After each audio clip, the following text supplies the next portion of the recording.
Tak, ahoj, krásný den. Mám tady pro vás další z tajných ingrediencí pro pohybový aparát a dneska to bude zaměřeno na aktivaci trupového svalstva a pánevního dna. Posadíme se, je jedno, jestli budete sedět na židli nebo budete sedět na zemi, tak jako já. Každopádně základem je, nebo o čem to je tah za křížovou kostí a za kostrčí. Představte si, že tady na konci vlastně páteře máte provázek, za který vás někdo tahá jako za ocásek směrem dolů k podložce.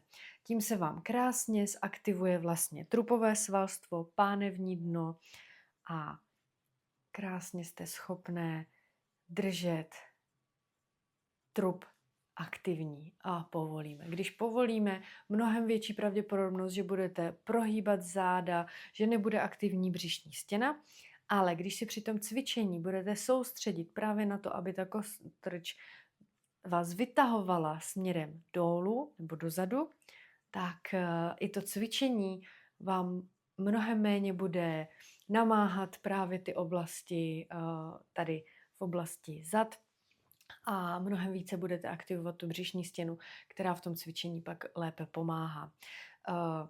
Jak mě znáte, není to zase hack jenom pro cvičení, ale pro každodenní život, takže třeba když máte to sedavé zaměstnání, tak v tom sedě, případně ve stoje.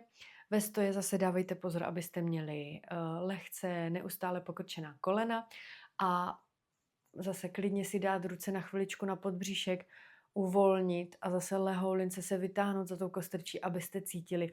Většinou to nejde cítit, to je aktivace, ale právě při tom uvolnění. Takže ať si to navnímáte. Pojďte ještě se mnou vyzkoušet druhou variantu, nejenom v sedě, případně ve stoje, ale i na 4. Tak, když se úplně uvolním, budu mít tendenci břicho vyvalovat dolů, vyšplovat zadek, ale když zatlačím, vytáhnu se za tou kostrčí, tak krásně se vyrovná.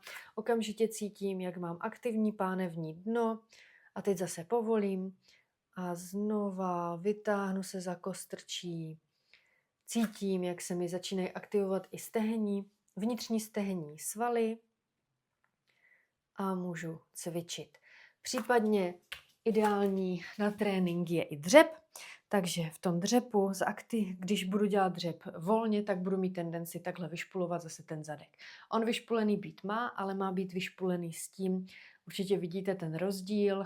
Teďka zaktivuju kostrč, tah za kostrčí a krásně mi drží trup v rovině. Takže potrénujte a dejte mi vědět zase, jak vám to jde.